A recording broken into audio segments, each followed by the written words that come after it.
Boa noite, boa tarde, bom dia, seja lá a hora que você estiver ouvindo isso. Está começando mais um episódio do Entre Sumários Cast. E hoje nós vamos encerrar a nossa série dos regionais falando do Sudeste. Por que o Sudeste chegou por último? Porque, sim, né, gente? Agora roda a vinheta.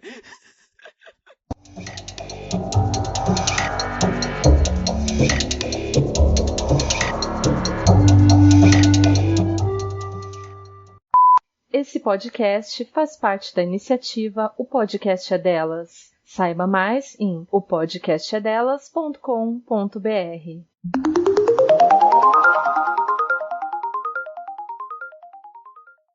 Bom, ouvintes, sejam bem-vindos ao último episódio da série dos regionais. E, primeiramente, eu quero agradecer a todas vocês pela audiência nesses 4 episódios. Foram gravações muito boas de fazer e nós realmente aprendemos muito com todos os escritores que recebemos até aqui. Se você chegou agora e não sabe, os episódios sobre as regiões Norte, Nordeste, Sul e Centro-Oeste já foram gravados, já estão lançados e estão em todas as plataformas de áudio que vocês procurarem. É só vocês procurarem por a gente lá que vocês vão achar esses episódios. E não fiquem nessa de tipo assim, Rai, mas o teu podcast tem mais de 100 episódios. Como é que eu vou rolar o feed inteiro para achar especificamente a série dos regionais? Gente, respira. Que depois que esse episódio for ao ar, eu vou criar um fio pro Twitter e um post pro Instagram com todos os links da série dos regionais, especificamente para vocês poderem acessar ela direto, sem ter que se confundir com os outros links que estão nos outros episódios lá dentro, tá? Então respirem que vai dar tudo certo. Agora eu vou abrir o espaço para que os meus convidados se apresentem para a audiência e logo depois eu volto. Oi, gente, meu nome é Amy Oliveira, eu nasci em Niterói, hoje em dia eu moro em São Gonçalo, eu escrevo desde 2008 e eu já escrevi vários livros, dentre eles Invisível, que ganhou o Prêmio Watts em 2015, e Ladeira Abaixo, que eu lancei ano passado pela editora Nasce. Eu amo escrever, eu amo ler, eu trabalho revisando e editando livros também. Correndo atrás desse sonho de ser escritora, que não é nada fácil, mas seguimos aqui tentando. Bom dia, boa tarde, boa noite, senhoras e senhores, proletariado. Aqui quem fala é o AJ Oliveira, eu sou escritor de periferia, né? Sou escritor aqui nascido, criado em Goianazes, escrevo ficção especulativa, mais precisamente fantasia urbana, sempre com um viés periférico. Eu sou host de um podcast chamado Os 12 Trabalhos do Escritor, e também de um podcast chamado Eis a Questão. Participo de um podcast chamado 30 Minutos. Como escritor, eu levei um prêmio Watts em 2018, né, em uma das categorias que estavam lá, que era de criadores de história e tudo mais. Seja lá o que isso significa, né? Todo ano muda essas categorias. Eu hoje trabalho como editor de podcast, escrevo, faço leitura crítica, leitura de sensibilidade para alguns temas e cuido dos meus gatos, a Adelaide e o Adélio Bispo, que são os fofos. É isso. Olá a todos, todas e todes. Eu me chamo Francis Cristi, tenho 20 anos, sou do Espírito Santo, sou da capital, Vitória do Espírito Santo. Atualmente eu faço faculdade enquanto escrevo, sou cria das fanfics, então desde adolescente estou escrevendo, estou publicando na internet, mas só tive coragem de publicar uma história com o meu nome. No ano passado tenho então um conto, Lugar Seguro, publicado na internet, um conto que faz parte de uma antologia, mas já estou escrevendo e pensando, planejando os meus próximos lançamentos. Eu também sou uma pessoa trans não binária, e esse daí é um dos pontos mais importantes, por assim dizer, que eu sempre trago nas minhas histórias, que eu sempre quero trazer a representatividade LGBT, e cada vez mais que assim, eu me encontro, em que eu penso sobre minha identidade, eu também quero trazer ela para os meus livros. Olá, meu nome é Avel, eu tenho 20 anos, eu sou uma pessoa não binária do Espírito Santo, eu também sou de Vitória Capital. Eu crio conteúdo literário para a internet desde 2014 e atualmente no meu projeto Refúgio Fantástico, é meu projeto multiplataformas, e eu escrevo na internet também desde 2014, mas atualmente eu não tenho nada publicado por aí. O meu livro vai sair em junho, vai ser o meu primeiro conto publicado. E eu escrevo fantasia sempre ligado a protagonismo LGBT, em todos os meus livros de fantasia. Oi, gente, olha eu aqui de novo, fazendo participação no Entre Sumários. Se vocês acompanham com frequência, vocês já me ouviram me apresentar no último episódio. Mas para quem chegou agora, ou para quem tá ouvindo ali tudo misturado, eu sou a Pamela Gerardi. Mas, como eu disse da última vez, Pamela Gerardi é só pra capa do livro, todo mundo vai me chamar só de Pam. Eu tenho 25 anos, eu sou de Teresópolis, na região serrana do Rio de Janeiro. E eu sou autora de fantasia e romance. Tenho 5 obras publicadas na Amazon.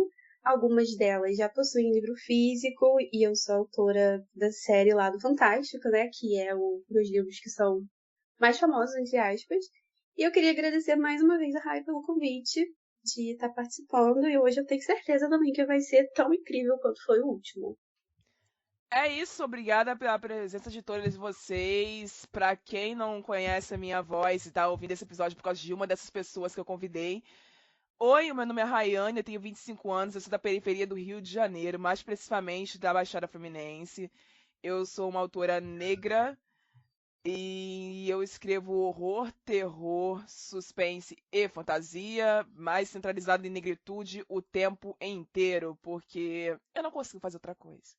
Então, então eu tenho esse probleminha aí. Eu sou host desse podcast, o Entre Sumários, há 3 anos. Sou fundadora do blog Entre Sumários e Fins desde 2015. Eu edito, roteirizo, dirijo e apresento esse programa junto com mais 3 amigas minhas, que são a Anne, a Sally e a Amy. Mas elas não estão presentes hoje porque eu dei folga pra elas. Mas semana que vem elas voltam. É isso, pessoal.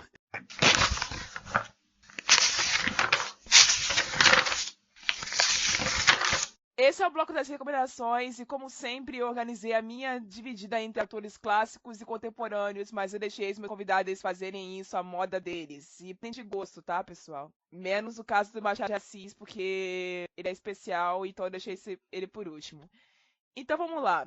Eu vou começar a minha lista falando do imortal, diplomata, antifascista e mineiro, não que isso seja menos importante, mas Guimarães Rosa, autor dos grandes livros Grande Sertão em Veredas, A Terceira Margem do Rio, Sagarana e entre outros. Ele foi simplesmente um dos maiores escritores do século XX, é um dos meus escritores clássicos favoritos da vida.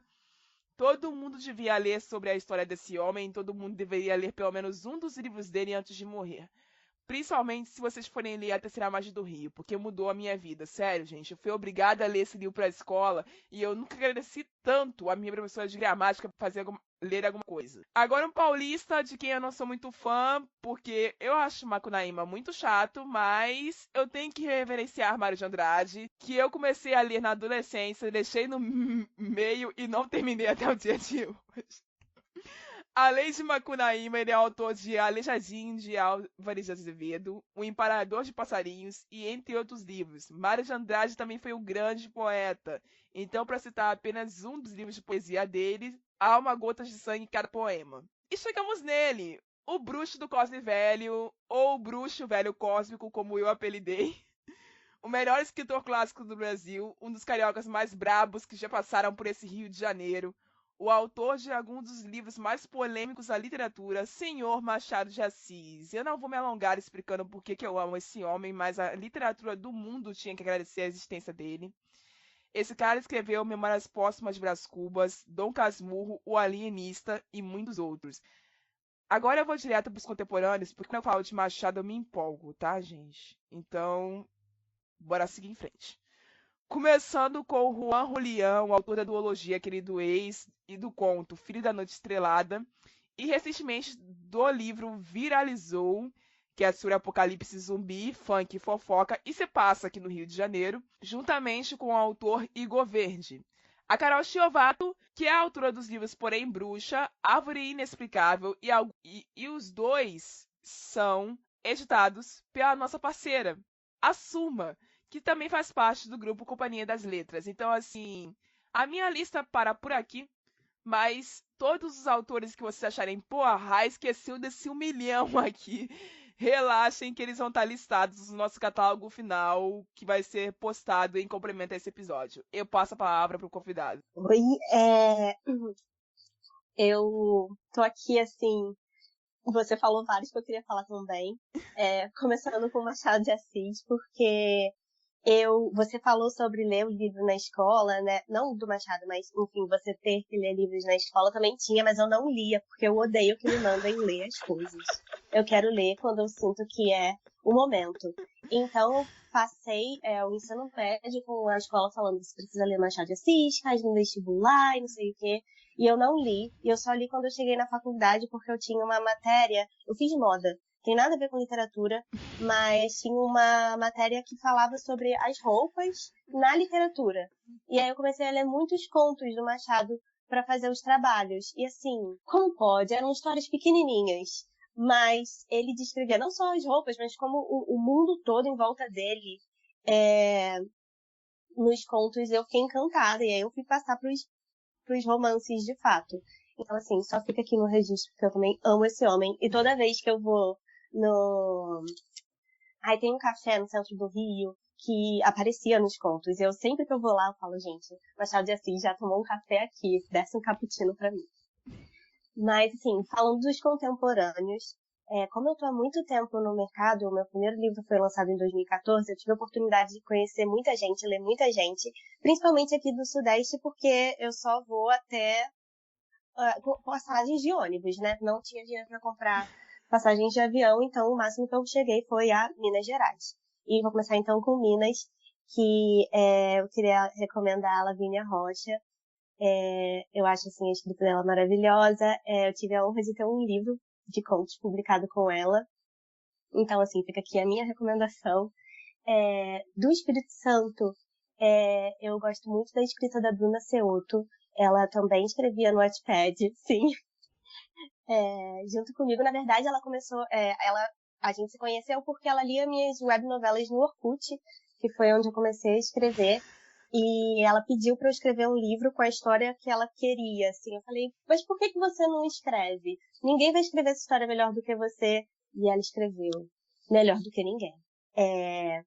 De São Paulo, eu queria recomendar a Larissa Siriani, que foi, assim, a primeira autora publicada por uma editora grande que eu conheci, e foi muito legal ver o crescimento dela como autora e o quanto ela consegue se adaptar em diversos gêneros. Ela escreve fantasia, romance de época, romance contemporâneo, romance adolescente, enfim. Puro talento. E do Rio... um amor. Maravilhosa. Uma linda. A pessoa é incrível. E ela ainda dá curso de como escrever melhores livros eróticos. Então, assim, a Larissa é um poço de talento infinito. Sim, ela tá sempre disposta a ajudar novos autores, né? Assim, no meu primeiro livro, ela foi a primeira pessoa a me ajudar. Ela me entrevistou e eu, meu Deus do céu, estou sendo entrevistada por uma pessoa famosa. E tava mesmo, né? E ela, super humilde, sempre me ajudando, me dando dicas, enfim. E do Rio, eu queria indicar dois. A Clara Savelli, que é minha melhor amiga pessoal, e escreve romance adolescente como ninguém. E o Vinícius Grossi também. Sou muito fã! Eu também! E o Vinícius Grossi também, porque além de ser meu colega de editora, eu amo como ele escreve. E é uma inspiração, assim, tá perto de tanta gente maravilhosa. Eu não fiz uma lista, então vou patinar aqui um tempo. Eu não sou muito acostumado a seguir roteiros e fazer listas, né? Mas eu gosto de separar, normalmente quando vai se fazer essas listas, né, de clássicos e não clássicos, porque normalmente clássico a gente não precisa mais falar, né? Clássico já tá na boca do povo aí, já... Mas eu gosto de pensar muito nas obras que elas já são clássicas mesmo, elas sendo recentes, né? Ultimamente, a autora que me encantou muito, assim, que provavelmente é a minha autora preferida hoje, nacional, entre tudo que eu leio, é a Ana Paula Maia, né? Que ela é carioca, mora em Curitiba agora, a única pessoa da história a vencer o Prêmio São Paulo de Literatura 2 vezes seguidas, né? 2 anos seguidos. Então... Eu gosto a gente lê porque a gente gosta de ler, principalmente quando a gente se identifica com aquilo que a gente está lendo, né? E eu sou uma pessoa muito crítica desse dito mainstream literário, né? Que é engraçado, né? Que no cinema o mainstream é Marvel, Hollywood, né? Essa coisa mais comercial, e já na literatura o mainstream, principalmente aqui no Brasil, é o que é dito essa literatura cabeçuda, né? E o que é escrito no mainstream aqui no Brasil, eu vejo que normalmente tende a ser uma literatura um pouco mais covarde, que não gosta muito de tocar em temas novos ou temas que falem sobre a essência do ser humano moderno, né? Eu vejo uma diferença gigantesca, assim, entre o YA, por exemplo, e essa literatura mais cabeçuda. O YA vem para falar de suicídio, o YA vem para falar de pautas LGBTs, vem para falar de problemas que as pessoas possam ter de convívio por causa das novas tecnologias que são inseridas nas nossas vidas, né? Enquanto a gente tem uma literatura mais cabeçuda, que é essa literatura que elege membro da Academia Brasileira de Letras, né? Que está só ali fechada e fala sobre si mesmo. E por que eu estou falando tudo isso? Porque a Ana Paula Maia, ela é uma pessoa que veio para escrever o western. Ela imaginou escrever um western no Brasil, Bang Bang e Faroeste no Brasil, né? Só que ela faz isso através da lógica, numa visão brasileira dos piores trabalhos que a gente tem para oferecer. Então os personagens dela vão ser o gari, vai ser o cara que é o trabalha no matadouro de gado, o cara que trabalha triturando corpos de animais para que não cause acidentes nas ruas.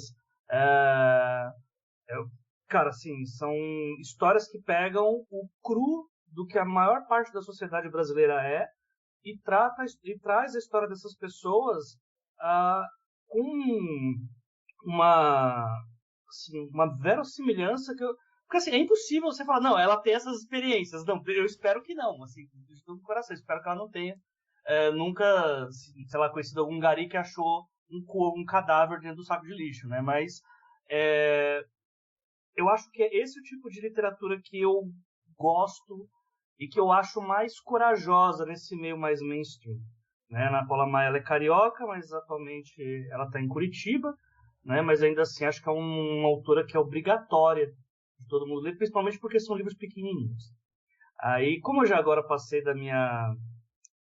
a minha tietagem para Ana Paula Maia, que é obrigação de ser feita, brevemente vou citar alguns autores aqui que também, para mim, tem que ser lidos, que é o Vitor Martins, que é carioca, né? Tem o 1 Milhão de Finais Felizes e o 15 Dias, que é o meu preferido dele, que é essa dita literatura LGBT, que na verdade é só literatura sobre pessoas e que, olha, acreditem, gays são pessoas, veja só. E junto com ele, o Lucas Rocha, né? Que faz um trabalho assim espetacular. O livro dele não é só literariamente incrível, né? Ele é um serviço cultural, né?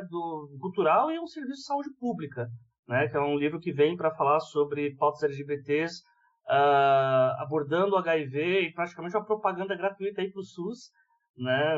Então, eu imagino que agora ele foi publicado lá nos Estados Unidos, né? O americano vendo o SUS. Como assim? Isso aqui eu não achei que havia um livro de fantasia. Como assim eles não pagam para ir numa ambulância? Como assim eles quebram a perna e não tem que dar a perna quando sair do hospital, né?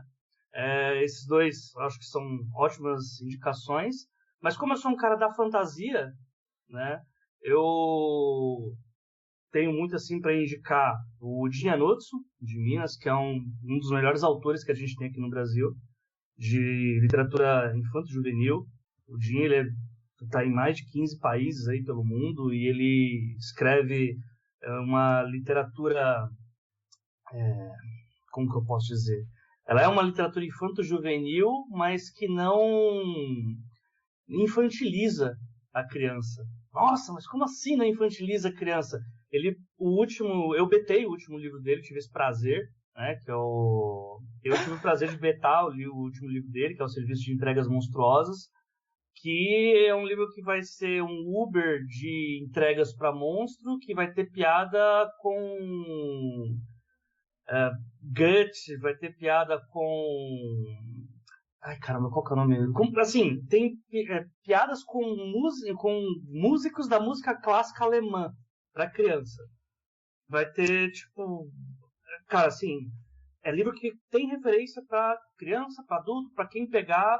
Então ele não tem dó, assim, de... eu vou aqui deixar algo eu vou mastigar e dar na boca da criança. Não. Eu acho um serviço assim, maravilhoso que ele faz. Maravilhoso mesmo. Além do Jim, eu acho que sempre é bom indicar o Eric Novello, que é um cara que eu admiro assim, demais. Escreve uma fantasia, uma mescla aí do que a gente tem de fantasia e com essa literatura mais cabeçuda, ele consegue ser poético e ao mesmo tempo trazer temas muito complexos, né, no Exorcismo, os Amores de uma Dose de Blues, ou senão no próprio Ninguém Nasce Herói, que é quase um prelúdio de um futuro que, graças a Deus, já passou. E por último, penúltimo, né, vou indicar dois caras que são dois autores de periferia, que também falam sobre suas vivências. Um é o Felipe Castilho, né, que é o autor de O Legado Folclórico, O Serpentário. É um cara totalmente, assim, polivalente, né? Ele escreve terror, escreve drama, escreve quadrinho, escreve infantil, escreve coisa sem diálogo, faz tudo, né? E é um dos escritores que eu mais admiro, assim, como pessoa, como escritor. Mais uma leitura, assim, que eu acho muito importante para todo mundo. E, por último, mas não menos importante, o Ferrez, que acho que é o principal nome hoje da cena periférica nacional, que agora vai ter o primeiro livro dele, que é o Capão Pecado, republicado pela Companhia das Letras.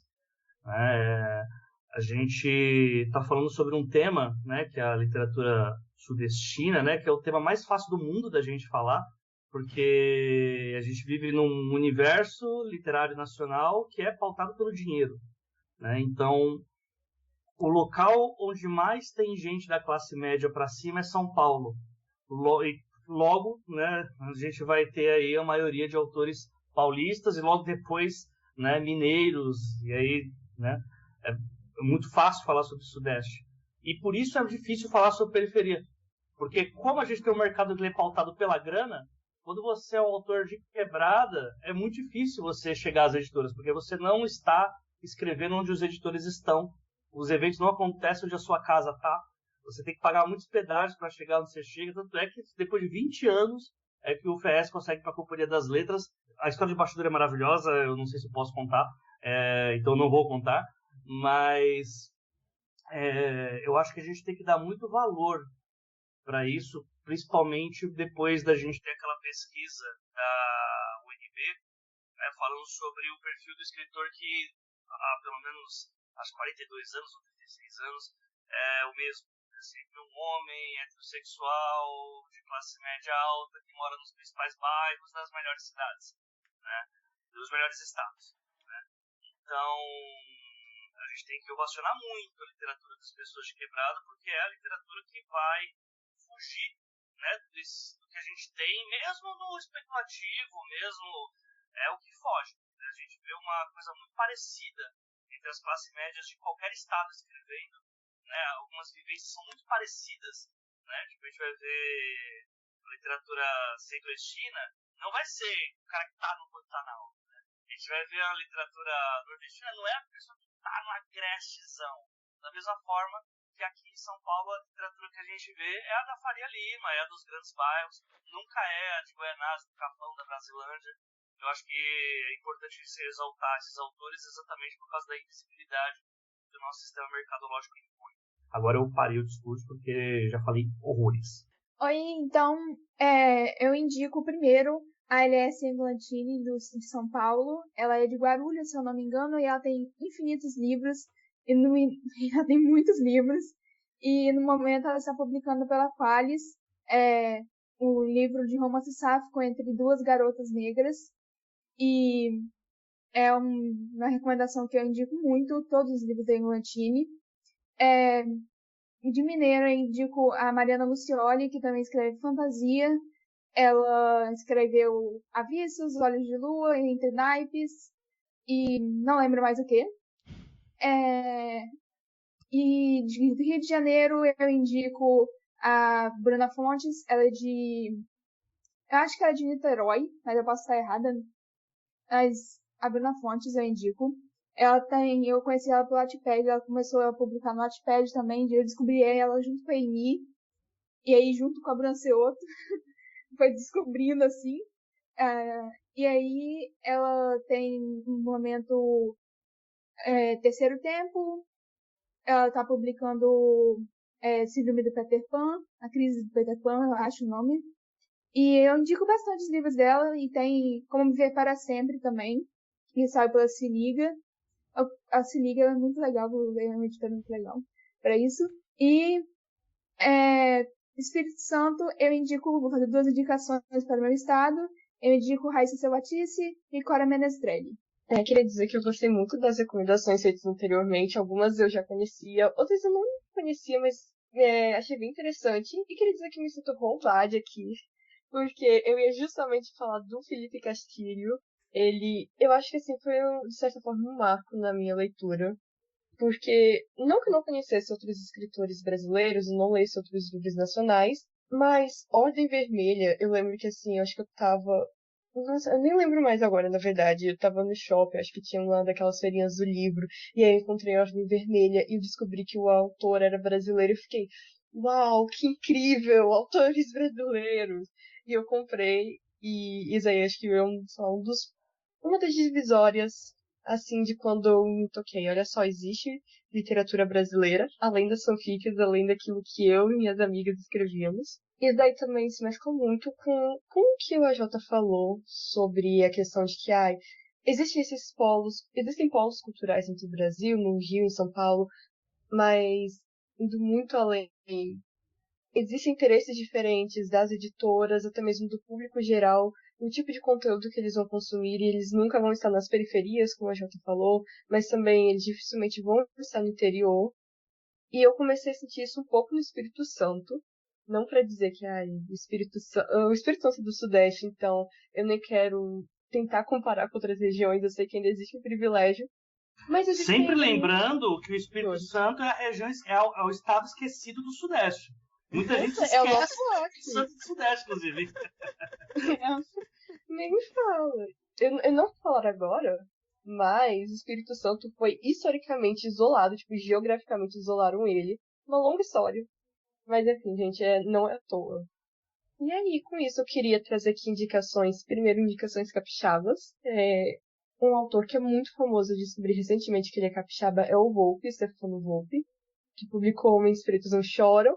E atualmente ele vai publicar, na verdade publicou, perdão, Um Beijo do Rio. Eu fiquei, assim, eu já tinha um carinho muito grande por ele, e quando eu descobri isso, aumentou 100 vezes o meu carinho. Eu confesso Stefano, inclusive, já esteve aqui. Ele gravou com a gente o episódio Pretos Também Fazem Livros, então quem quiser ouvir, vai lá, pode seguir. Vou com o queridíssimo.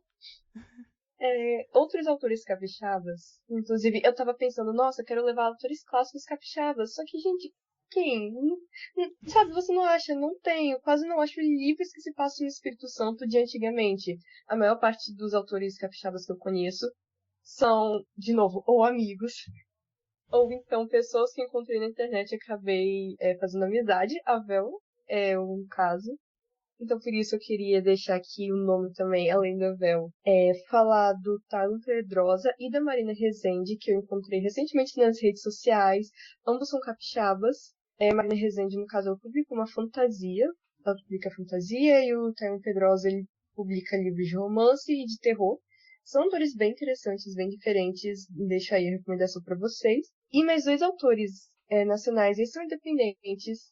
Não são do Espírito Santo, infelizmente, mas eu tenho um carinho muito grande pelos 2. O Nicolas Jade, que ele é do Rio de Janeiro, e a Thaís Beratini, ela é de São Paulo. Eles são autores independentes e, de novo, são muito, muito bons. E também agora eu queria aproveitar, deixar aqui assim uma última recomendação. Dessa vez eu vou deixar os clássicos pelo final.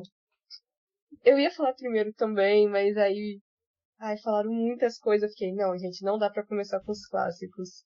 Assim, primeiro Machado de Assis, muito elogios. Eu tinha pensado na hora de fazer minha listinha, eu vou falar de Machado, mas todo mundo vai falar também, então nem vou me prolongar.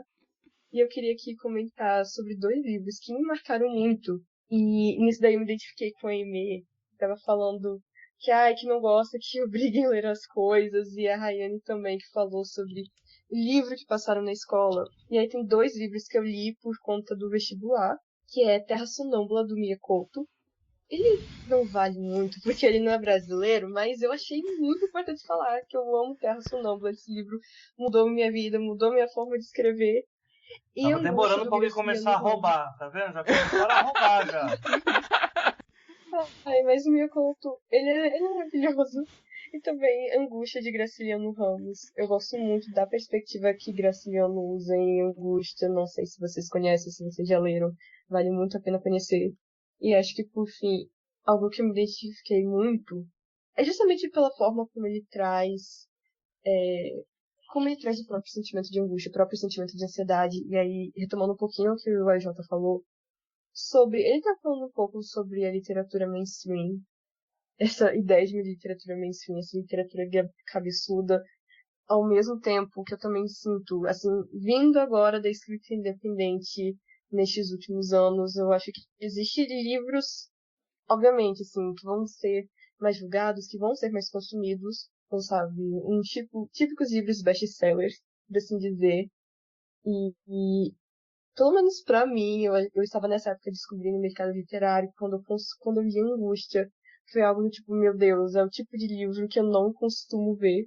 Sei lá, eu tava me identificando com a ansiedade no mesmo momento. Então foi algo incrível. E são essas as minhas indicações.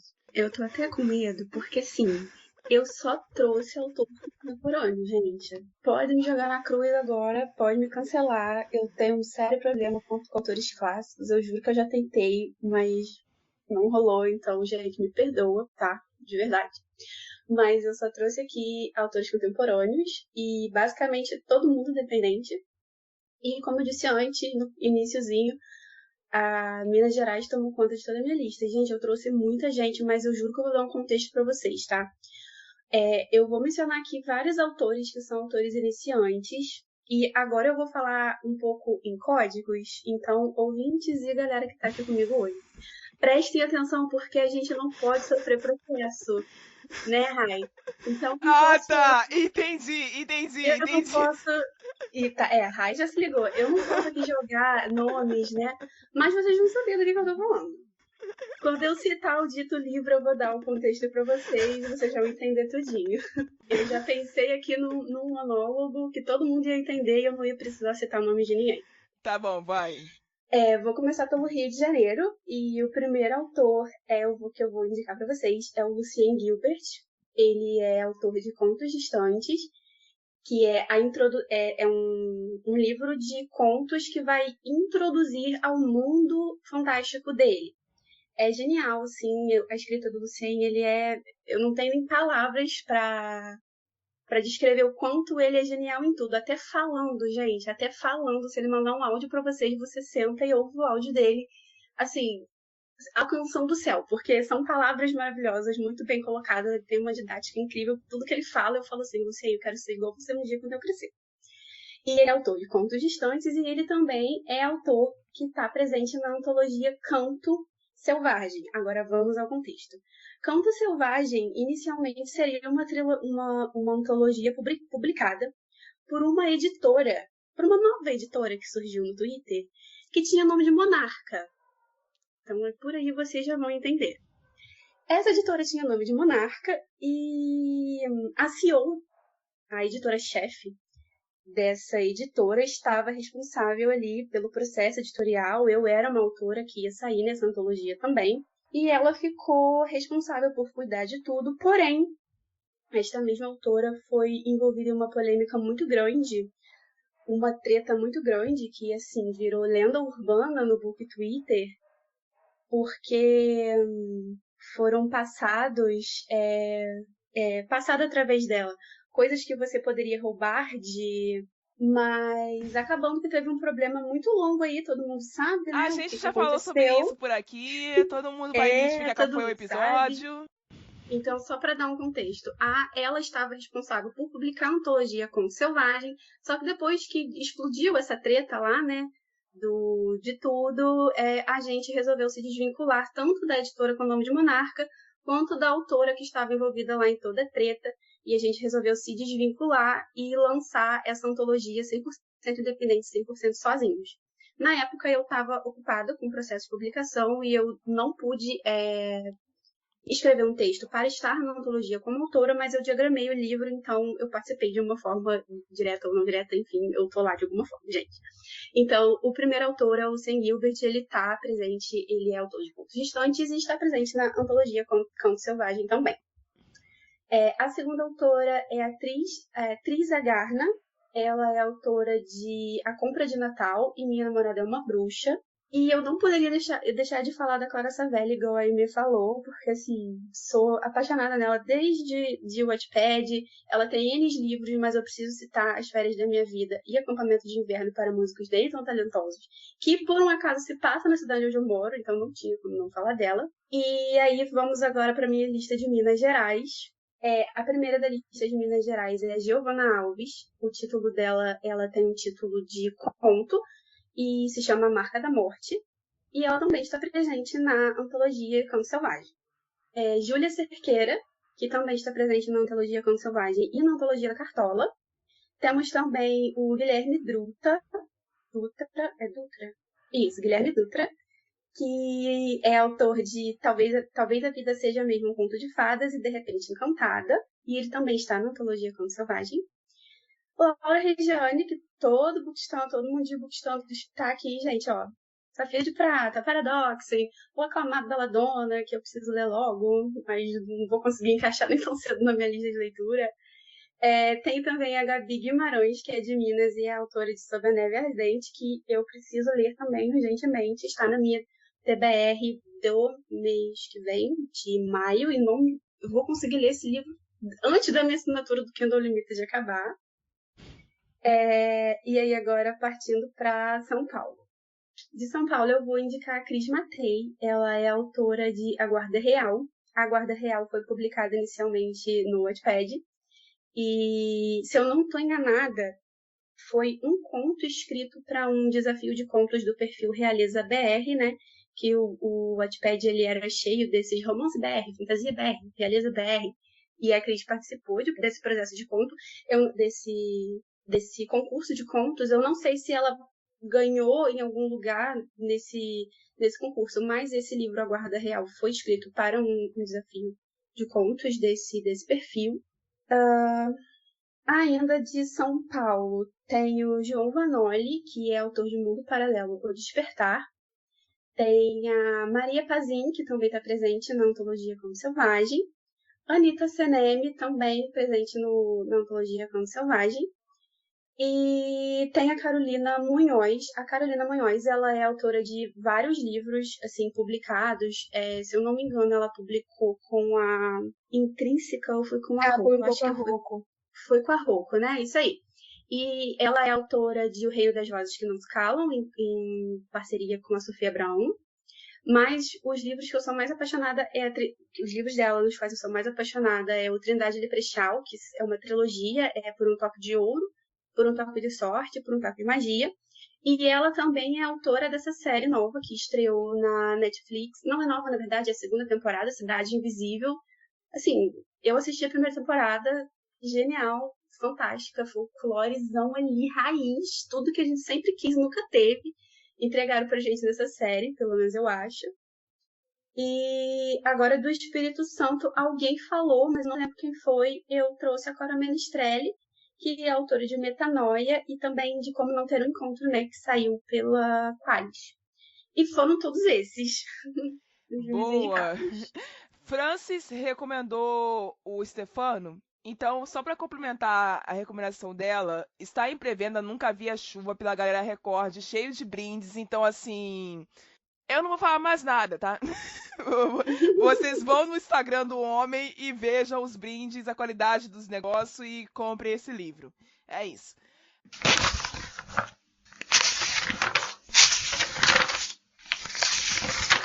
Bom, como esse é o nosso episódio de encerramento na nossa série dos regionais, eu resolvi explicar para vocês qual foi a verdadeira motivação de nós termos começado essa iniciativa no ano passado, com um episódio sobre a região norte. E logo depois nós vamos discutir os resultados do nosso censo literário dessa semana.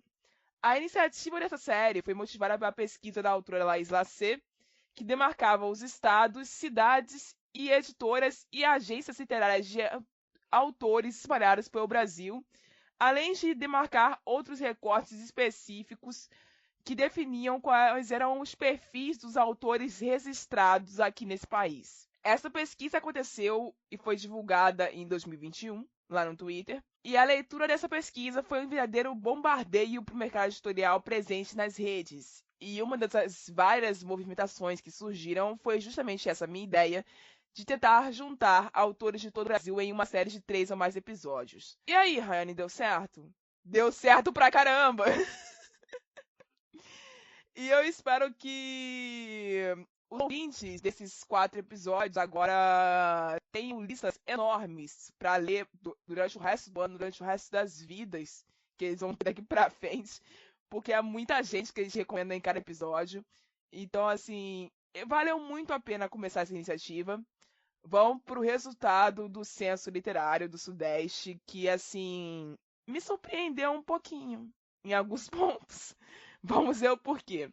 Eu perguntei para os seguidores quantos escritores do Sudeste brasileiro eles conhecem. A maioria respondeu muitos, 72,1%. Poucos responderam 20,9%. Nenhum respondeu 7%. Eu não achava que ninguém ia responder nenhum, mas tudo bem, vamos lá. Quantos livros você já leu que se passam no Sudeste, ainda que em cidades fictícias? Muitos respondeu 54,8%.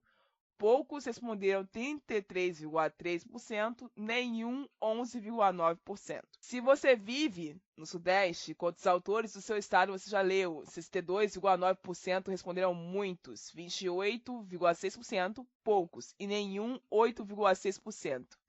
E a última pergunta foi: você sente preguiça em procurar por autores nacionais de qualquer gênero na região que você nasceu? A maior parte respondeu que não. E foi aí que eu tomei um susto. Por que eu tomei um susto? Porque eu, como sou host desse podcast há 3 anos, e estou recomendando autores nacionais como se não houvesse amanhã há 3 anos nesse microfone, toda hora eu ouço alguém falando: as pessoas não conhecem literatura nacional porque elas têm preguiça. As pessoas não procuram por autores nacionais de terror, ou de fantasia, ou de romance, ou whatever, porque elas têm preguiça.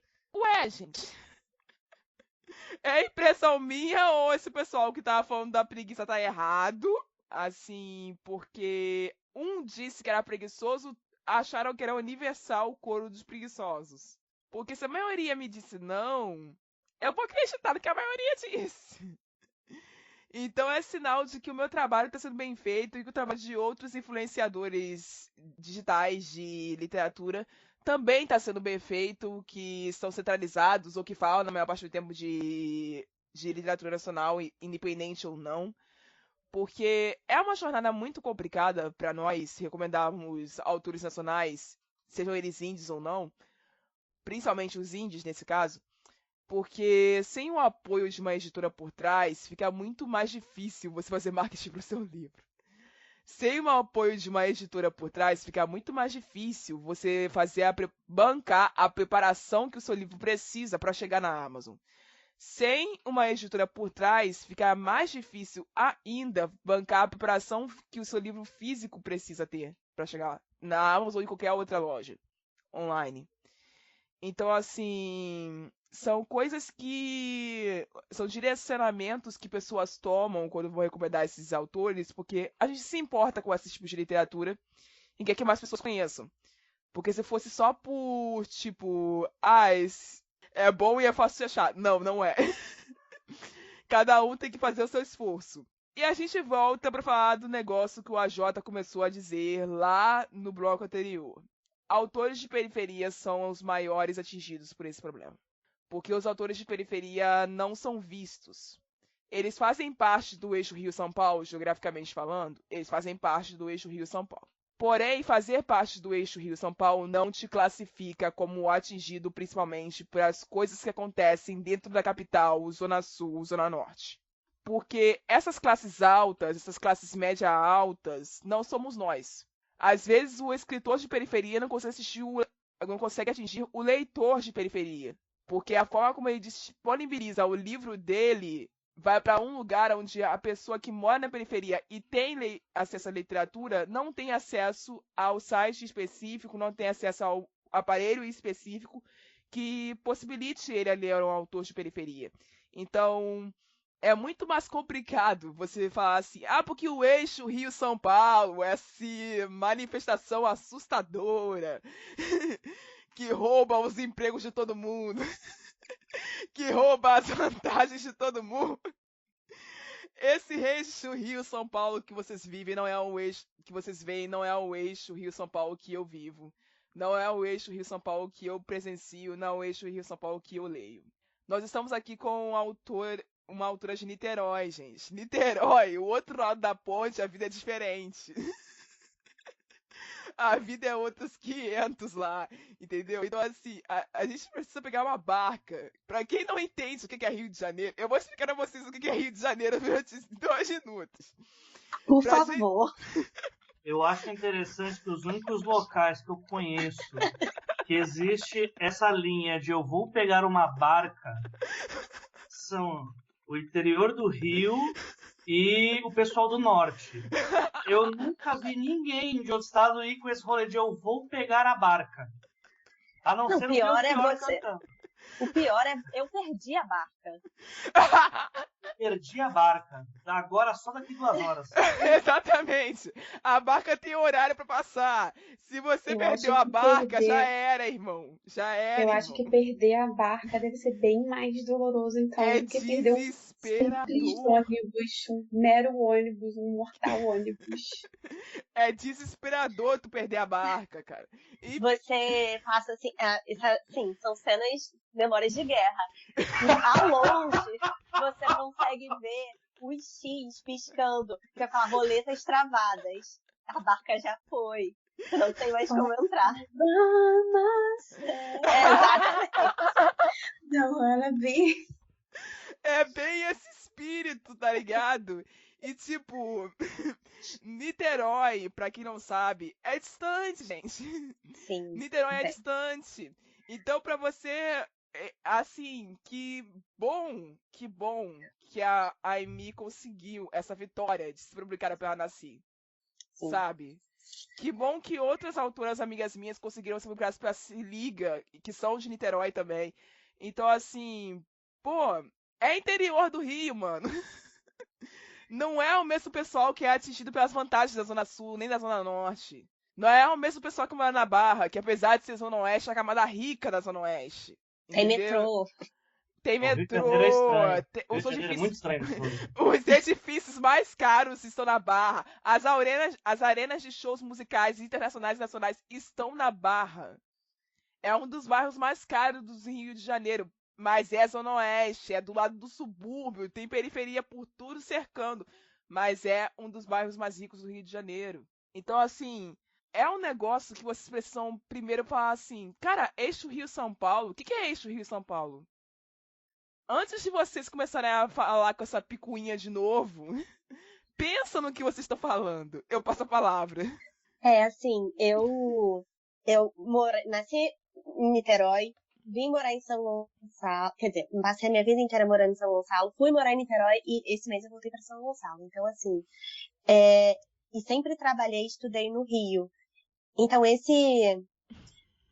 essa locomoção de perder 4 horas do meu dia indo e voltando, seja da faculdade, seja do trabalho ou dos eventos literários, mas se for até a Bienal, né, que em outro mundo, sempre fez parte da minha vida, mas é um pouco frustrante, né?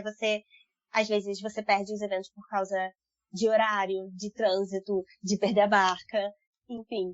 É um esforço que a gente faz, que é muito, muito grande, e para fazer parte Mas no fundo você sente, pelo menos eu sinto que eu não faço parte. Eu tô correndo atrás para fazer, mas que eu não faço exatamente parte do eixo do Rio. Mas assim, em contrapartida, eu sinto também que aqui em São Gonçalo tem uma literatura que é muito boa, o Lucas Rocha daqui. Uhum. A Iris Figueiredo também. A Iris, então, amor. Sim, maravilhosos. E assim, eu sinto orgulho de ser daqui e ter tantos escritores ótimos também, sabe? Então, é meio que eu sinto meio que uma vida dupla, que eu tenho acesso ao Rio, só não é fácil. Muitos assuntos, né? Muitos assuntos. Eu acho que dá para começar assim, que ficou esse negócio do eixo Rio-São Paulo, né? Eixo Rio-São Paulo se diz isso porque é o eixo econômico, né? O São Paulo é a maior cidade do Brasil, né? E o maior estado do Brasil, na verdade. E economicamente falando, né? E o Rio vem logo em seguida, depois vem Minas, Rio Grande do Sul, né? Inclusive, politicamente, são os pontos que, até quando a gente vai ver pesquisa eleitoral, são os governos que os partidos querem dominar, porque você vai ter as maiores economias do país ao seu lado, né? Então, eu acho que é bom a gente especificar isso, né? E aí, eu gosto da ideia de especificar isso, porque quando a gente... É o que eu falei lá no começo, assim...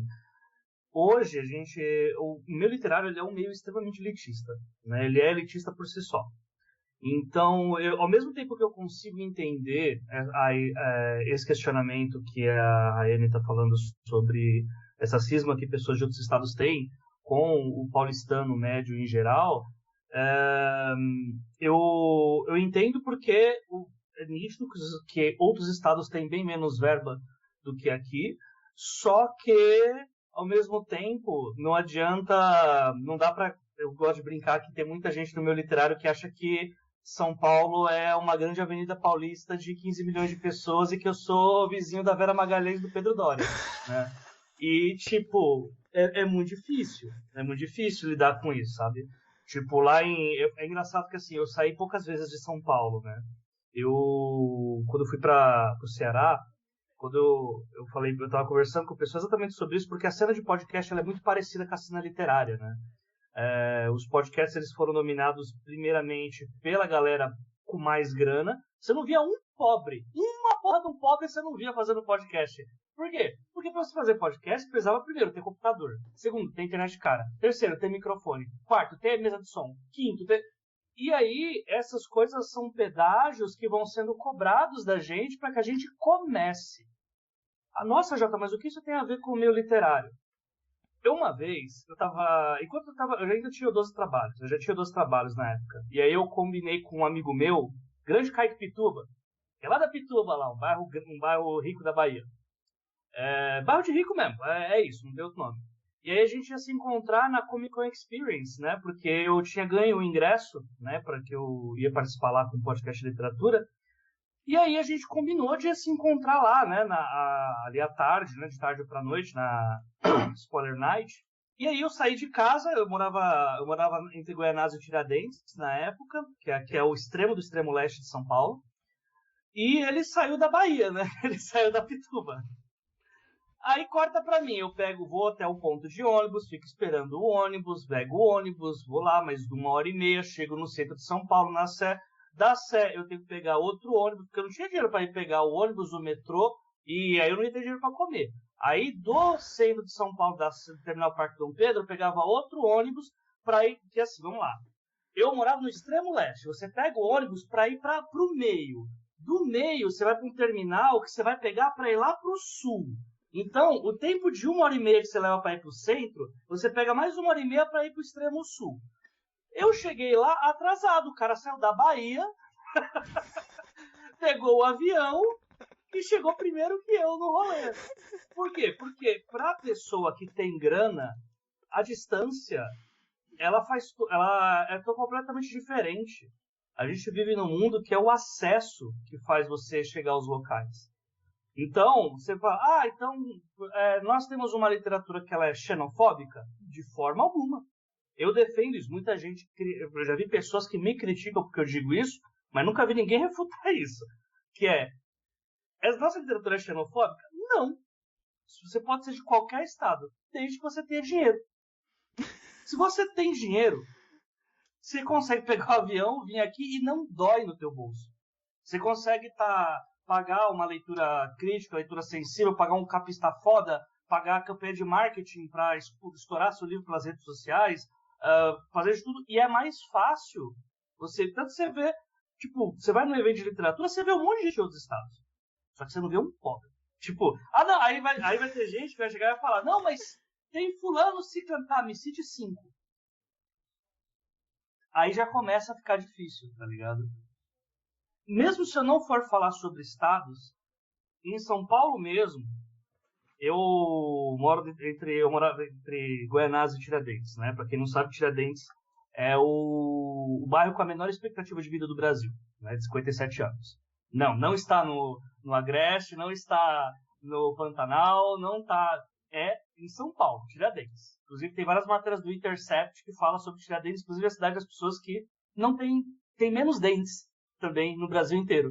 Que diz muito sobre qual que é o custo de vida dessas pessoas, o tratamento que elas recebem e a taxa de mortalidade que é feita pela polícia de São Paulo para essas pessoas, né? Se você...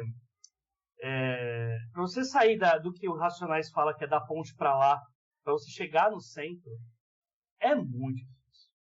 E eu vejo, assim, vamos lá, vai ficar um pouco pessoal isso. Nos meus primeiros rolês literários, tava começando o podcast ainda, né? Aí eu tava conhecendo o pessoal e, assim, eu tenho uma passabilidade muito grande, né? Cara branco, né? Eu não tinha bigode ainda na época, mas cara branquinho, quieto, né? Deve ser algum bicho do mato. Aí quando eu começava a falar, começava a sair os bagulho da hora, os baratos loucos, já começava a vir um olhar que é assim, tá, quem é essa pessoa? O que essa pessoa tá fazendo aqui, né? Autore, né, para não especificar exatamente, olhando de cima a baixo, com a cara de patroa do caralho, como se, tipo, o que esse cara tá fazendo aqui, tá ligado? E é muito louco isso, como que esse apartheid social, ele afeta o meio literário. E deixa essas pessoas putas, porque o sistema é tudo feito para que pessoas de periferia não cheguem. A especulação, os caras já criaram uma especulação imobiliária para, tipo, a gente traz vocês aqui para vocês construir nossa cidade. Mas aí quando terminar de construir, vocês querem morar aqui? Não, a gente vai aumentar o aluguel para vocês ir lá pro campo, para nem ficar perto daqui. A gente vai aumentar o preço das coisas aqui perto, para se vocês virem, vocês nem vão conseguir comer, porque vocês vão ter que pagar R$10 na coxinha. A gente vai botar suas casas o mais longe possível e tentar eliminar a possibilidade de transporte público direto. Você vai ter que pegar uns 2, 3 para ficar difícil. A gente vai pegar as nossas livrarias e vai deixar só aqui no centro, porque não é para você ler. É para você estar num sistema de ensino que só vai te ensinar a escrever teu nome, a fazer uma porra de uma conta para você aprender a apertar uns parafusos, que é isso que você tem que fazer. Ser o meu funcionário. E não tá escrevendo coisa para eu ler. Eu lá quero ler coisa que pobre vai escrever. O filho da puta desse pobre quer vir aqui ainda escrever, quer contar história. O que ele tem para contar para mim? Ele tem que estar trabalhando. É isso que essa gente pensa no fundo. Porque, como diria o tal do Darcy Ribeiro, né, para fazer o bingo das frases quando se fala sobre esse assunto, isso é um projeto. Saca? E esse projeto, ele tem um público, ele tem um alvo, que é a gente pobre. Então, quando eu vejo essa discussão sobre quem está dominando é o eixo, é São Paulo, é paulista, não, paulista, que já está errado, né? Que quem está na capital é paulistano, né? Mas paulistano quer dominar tudo, quer fazer... É paz entre nós e guerra aos senhores. A questão não é... Pode botar internacional para tocar, foda-se. É paz entre nós e os senhores. Não é a questão de... Tipo, você tá em São Paulo e... Nossa, como eu já vi caso, né? De autor, filho de médico com engenheiro que mora em um estado fora do tal dito eixo, querendo falar que eu sou privilegiado. Pô, você já nasceu com a vida no modo tutorial, caralho. Tem dois pais já diplomados ganhando bem pra caralho, você já nasceu com o The Sims, com o código de ter dinheiro. Quer vir se trocar pra mim, porra? Se foder, irmão. Entendeu? Então, para mim, entra muito isso. É assim que para mim vira quando começam a falar que o meio literário é apenas xenofóbico. Não, ele também é xenofóbico, porque o capitalismo, ele deixa o capital em suas principais cidades. Só que as principais cidades, se mora na mesma rua, se está andando na mesma rua, eu, Ável, Rayane, e Pan, e aparece o João Dória nessa rua, a média de dinheiro dessa rua é de 6 bilhões de reais, mas a gente não deu um puto desses 6 bilhões de reais. Então deveriam ser coisas óbvias, né? E aí falta muita consciência de classe assim, das pessoas para falar sobre esse tema, né? Então, assim, eu já não me incomodo quando começa esse papo, porque primeiro que o Twitter repete muita treta que já foi resolvida, né? Mas já não me afeta porque quando eu vejo falando, que o paulista ali, o sudestino querendo cagar a regra, já sei que não é sobre mim que tá falando. Porque normalmente eu vejo que quem tá falando essas coisas, ou são pessoas que, nunca vieram a São Paulo, ou 2, quando vem a São Paulo, fica exatamente no bar dessas pessoas que criticam. Eu nunca vejo escritor de fora vir aqui para São Paulo para vir para um baile funk na Quebrada. Nunca vejo vir um pagode da Laje, Tiradentes, nunca vi ir na Brasilândia. Nunca vi. Então, assim, para mim, rola muito essa falta de consciência de classe ainda no meio literário, que é normal para a idade do público que normalmente está nessas tretas, que é Twitter, TikTok e tal. Mas é bom a gente falar um pouco sobre quem são. Por isso que eu insisto em falar sobre quem são os autores de Quebrada, porque, no fim, tem uma matéria na época que fala sobre os escritores, enquanto estava tendo a crise das livrarias, né? Os escritores indo vender nos slams, de slam em slam, não chegavam nas livrarias, ganhando 5 pau por mês. Nossa, mas como assim dá pra ganhar isso com um livro? É um nicho. Você nem conhecia, porque você nem sabe o que é um slam, provavelmente. Você vai pensar que é alguma oração de alguma religião do Oriente Médio. Não é. Acredite, não é. Então, assim, existe em todo mundo, assim, pra se pesquisar, saca? Eu sempre vou falar que não adianta falar sobre qualquer tema relacionado a regionalismo ou exclusão em qualquer tipo de arte se a gente não falar sobre classe. Se você não fala sobre classe, já errou. Porque no Brasil, qualquer tema, já está no país mais desigual do mundo. Então, qualquer tema no Brasil é sobre desigualdade, é sobre classe. E se não coloca isso, você é tipo rezar. Você está fingindo que está fazendo algo, mas na verdade você não está fazendo nada. Desculpa aí os crentes, foi mal. Depois desse show, né, que o AJ nos deu, estamos gratos, os crentes não estão ofendidos. Eu falo em nome deles, inclusive, então não me ofendi em momento nenhum, tá? Pode ficar tranquilo. Já diria Thiago Santinelli, é necessário separar o evangélico do crente.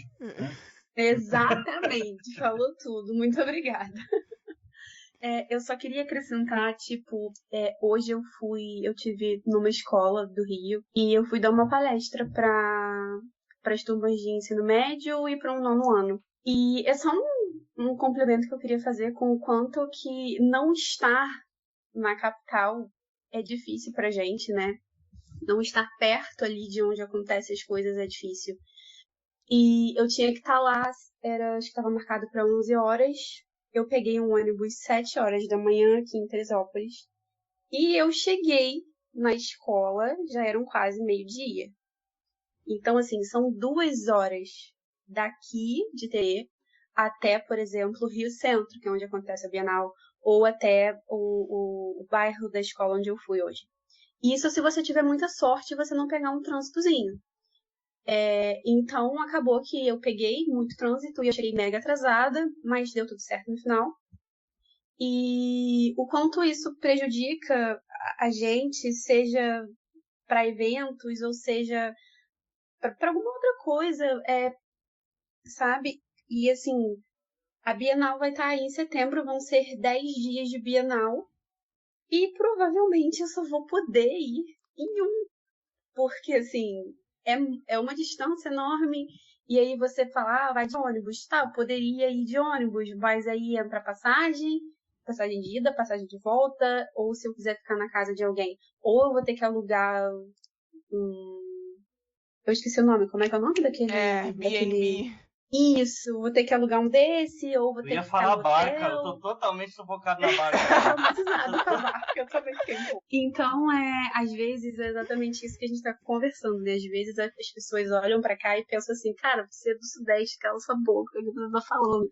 Realmente tem isso, mas a gente também sofre um pouco, porque não estar perto das coisas é complicado. Foi mesmo o que o AJ falou. Estar longe de lá, de onde acontece, implica muita coisa, porque você vai gastar para ir, você vai gastar com hospedagem, e você não tem dinheiro para gastar com transporte, nem com hospedagem, então rola aí muito uma escolha. A Bienal a gente ainda tem um bônus de que a gente não precisa pagar para entrar no evento. A gente faz a nossa credencialzinha e consegue, se você conseguir ficar perto do Rio Centro, você vai em todos os dias, não gasta tão real, entre aspas. Se você não quiser comprar nada e não comer nada, leva um pão com manteiga, um pão com mortadela, você não precisa gastar nada lá dentro. Você não vai mais, você vai estar para aí, você vai gastar. Não façam isso, tá, gente? Se for na Bienal, coma. Se alimente. Exatamente. É totalmente liberado vocês levarem mochila pra Bienal. Eu sei porque eu já levei. Comida, Eles vão te pelo amor revistar. de Deus. Não Eles tem vão te problema nenhum. revistar na entrada, Já vi mas... muito autor passando mal porque tá lá. Eu já passei com a escola. A professora ficou desesperada, porque só dava eu sentando assim no chão. Eu tô vendo tudo preto. Tô vendo tudo piscando, porque a pressão baixou sem comer, né? E é isso. Enfim, um adendo. Comam pra ficar na Bienal. Mas era só isso mesmo, era só uma explicação do que às vezes as pessoas podem olhar e pensar que é tudo mais fácil pra gente. Eu concordo que a gente tem um privilégio muito grande em diversas coisas, mas nem tudo são só flores, né? Cada pessoa sabe das suas dificuldades e a gente tem algumas também, embora seja menos em relação às dificuldades das outras pessoas, dos outros estados e das outras regiões. Mas a gente também tá aqui correndo atrás e é difícil também, então era só pra deixar isso bem frisado, embora o AJ já tenha macetado com louvor. Até porque eu discordo desse rolê de privilégio aí. Eita, polêmica aí! Polêmicas. Eu sou um comunista safado, né? Pra mim, quem tem privilégio é Elon Musk. A gente tem vantagens. Uns têm mais vantagens que os outros, tá ligado? Exato. Vantagem é uma expressão melhor. É porque eu tô cansada, eu tô cansada, já tô trocando lé com creme, mas realmente, vantagem é uma expressão bem melhor. Muito obrigada por me edificar com o seu palavreado extenso. Não, é só ideologia safada mesmo, é só ideologia. Cara, eu tentando colocar ele lá em programa cima. estava há 3 dias sem criticar o capitalismo. O nosso último recorde foi de 3 dias. Enfim. 3 dias. Alguém quer acrescentar mais alguma coisa ou eu posso ir encerrando? Não, a gente só queria então aqui falar representar o esquecido Espírito Santo. Não tem Bienal no Espírito Santo, gente. Gostaria de fazer esse segundo comentário. Não, mas é inclusive assim, uma percepção, não só sobre a literatura, mas sobre a arte de uma maneira geral, que eu acho que assim, essa questão da distância, mas também do dinheiro, ela dita muito como a gente vai ter um acesso à arte. Eu vim para São Paulo para estudar e eu fico muito feliz agora ouvindo toda a história das barcas e afins. Eu fico muito feliz que tenha sido São Paulo, não Rio. Eu fico muito metrô. Uma coisa que eu entrei em choque é a quantidade de museu que tem em São Paulo. É um monte de museu em tudo quanto é lugar. É museu na estação do metrô, gente. Tem o Museu da Língua Portuguesa. Em frente a isso, tem teatro, tem atração turística, tem... Nossa, até esqueci o nome, mas tem um final de semana que é tipo um monte de show, um monte de atividades culturais gratuitas. Isso daí, Nossa, assim, foi algo assim, surpreendente, porque no Espírito Santo, nossa, eu acho que eu conhecia, tipo, um Museu da Vale. Grandes coisas no Museu da Vale. E é uma dor no meu coração, inclusive. Achei muito legal. Eu não sabia que essa série tinha surgido por conta da pesquisa da Laís. Mas ela também foi algo que me trouxe muito um sentimento capixaba Acho que primeiro eu tive um sentimento nacional de, olha só, gente, eu quero me desvincular aqui dos estadunidenses, especialmente, quero me desvincular aqui dessa literatura imperialista. E depois que eu vi essa pesquisa, eu já tinha um pouco mais de senso de, tipo, ai, Espírito Santo, perdido assim no churrasco, esquecido no churrasco. Mas eu lembro que não tinha nenhum autor capixaba. E aquilo me deu um baque tão grande de pensar, caralho, velho. Tipo, ok, eu ainda tô no Sudeste, eu concordo que ainda assim são vantagens. Acredito que, sei lá, mesmo uma questão de interesse de uma editora olhar pra você e olhar pra sua experiência cotidiana, ter mais chances, obviamente, como já falaram muito bem, quiser não vai incluir as periferias. Mas eu sinto que tem mais chances das editoras quererem saber da realidade, do dia a dia que está acontecendo no Sudeste, do que alguém lá no Norte. De novo, com todas as ressalvas que falaram aqui. Eu sinto muito isso de que, nossa, não tem uma história que mostre o lugar onde eu nasci, que mostre, sabe, onde eu cresci. E aí eu falo que sou da capital, já que eu morei uma parte do tempo, uma parte da minha vida na capital. Mas minha família é do interior, e aí eu vivi, sei lá, até uns 5 anos numa vilazinha. E eu fico, gente, cadê esses lugares, sabe? Então era isso. São coisas que eu sinto muita falta. Acho que a gente ainda tem vantagens, mas como a Jota falou, eu acredito que principalmente com a ascensão assim dos e-books, ficou muito mais fácil você divulgar o seu livro pela internet do que presencialmente, que era uma grande questão antigamente, que tinha que ir em evento, não sei o que mais. E, obviamente, o fator da distância é crucial. Mas agora, cada vez mais se torna sobre o dinheiro. E acho que, no final das contas, a gente está aqui para reconhecer essas vantagens, mas também dar voz, sabe? Não, tudo isso que você está falando é o rolê do acesso, né? Tudo é o rolê do acesso. Você falou sobre, por exemplo, o editor, ele querer conhecer a história de alguém mais do Sudeste do que do Norte. Vamos tentar imaginar aquela coisa, vamos trabalhar com o materialismo histórico, né? Vamos trabalhar com a realidade, com aquilo que a gente vê. Como que o editor ele escolhe um texto? Ele vai numa salinha cheia de manuscritos, escolhe um, Não é assim. Hoje, como que o editor escolhe? Ele vê aquilo que está bombando na internet ou é o ser visto para ser lembrado. Então como é que você é visto para ser lembrado? Aí vem as perguntas. Você consegue estar em todos os eventos para o editor te ver sempre? Você consegue jantar no lugar que o editor janta? No pós-evento, que é onde as pessoas mais conversam, você consegue comer no local que o editor come?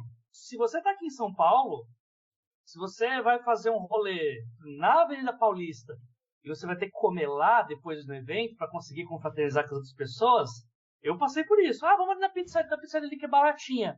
Baratinho é bom, né? O meu baratinho é quanto? R$30. Lá a pizza era 80. E aí?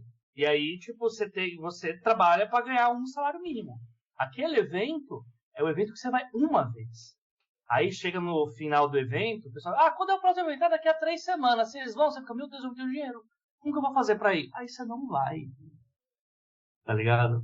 Eu sou uma pessoa que consegui fugir essa regra porque eu produzo conteúdo há 8 anos. E aí alguns editores me conhecem, alguns me olham torto pelos motivos que eu já falei, que, tipo, não é... Você não tá no rolê deles, né? Você não vai ser chamado pelo rolê por causa do pacto da classe média. Aí é uma coisa mais Marina Chauí, né? Mas tudo é o acesso, né? Aí, pô, toda vez que você vai ver, uma pessoa de qualquer local, assim, pô, tem uma editora de olho nessa pessoa. Ou ela mora em outro país e veio pra cá fazer uma visita, já tem um glamour aí, ou é uma pessoa da classe média alta de outros estados que tá vindo aqui numa Bienal e aí tá fazendo todos os rolês que a gente consegue ir e, tipo, pega amizade e vai. É acesso, é tudo acesso, saca? Obviamente, o fator distância, ele vai ser mais um pedágio para quem não tem essa grana. Só que aí, se a gente pega a pesquisa da UNB, que é a pesquisa mais confiável que pode ser citada em qualquer caso, é o perfil do escritor que publica no Brasil há quase 40 anos. Então não muda, é uma regra, sabe? Tipo, a gente tem algumas exceções, mas no fim é sempre o acesso. E o acesso tem que comer com dinheiro, né? Então é a dura realidade do rolê, né? E para não ficar bad o papo, dá pra gente quebrar isso. Dá trabalho pra cacete. O Rio Grande do Sul não tinha cena fantástica até um bom tempo atrás. O pessoal do Rio Grande do Sul era famoso por ser o pessoal que publica na Companhia das Letras o tempo inteiro, né? Só aqueles livros Companhia das Letras, né? O pessoal começou a fazer os eventos de nicho deles lá. Hoje, o pessoal da fantasia, todo mundo quer ir na Odisseia de Literatura Fantástica, quando eles marcam lá pra fazer. Por quê? Porque eles fizeram uma cena, essa cena começou a juntar gente. Quando você junta mais autores, a escrita de todo mundo vai ficando melhor, você começa a chamar atenção. E aí, de alguma forma, você chama atenção no mercado, mas é fortalecendo a cena local. Não adianta criar... Eu já vi autor aí que está publicado por editora dos seus estados. O meio editorial não dá valor para mim. Porra, mas você tá na editora do seu estado. Você que não dá valor para a editora do seu estado, caralho. Você não tem que pedir para a editora de São Paulo, do Rio Grande do Sul, dar valor para você. Fortalece a cena e vai pra cima, porra. Tipo, se a gente não fizer isso... O que vai fazer? Aqui, a gente tinha um rolê aqui tem um rolê, né? Automaticamente, quando a gente fala que o mercado literário ele é elitista, você já tem toda uma questão com pessoas pretas serem publicadas, né? Porque a desigualdade, ela tem cor aqui no Brasil, inclusive, apesar de não serem todos, mas tem cor. Aí você tem uma editora malê que só publica pessoas pretas, faz um trabalho sensacional e que todo ano tá ali com finalista no Jabuti, sabe? Então, a forma que dá para lutar contra isso, já que, para quem não está esperando saída de mercado, né? Para quem acredita em editora que quer diversidade para vender, aí eu tenho uma dó dessas pessoas, assim, mas não vai funcionar, tá? Spoiler. Mas a saída disso é movimentar a cena local. Se você não movimentar a cena local, você não está fazendo nada. Não está fazendo nada, você está reclamando no Twitter, xingando muito, né? E quando tem um espacinho, né, como tem alguns casos aí, não dá valor para os próprios autores da própria cena, né? Quer ficar grande sozinho, né?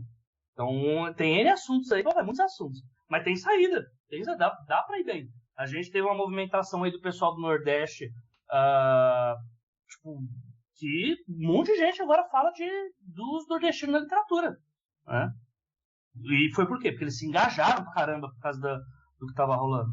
Então é isso, é fortalecimento de cena local, porque se a gente for depender desse mercado literário que é elitista, gente, não vai rolar, tá ligado? Não vai rolar.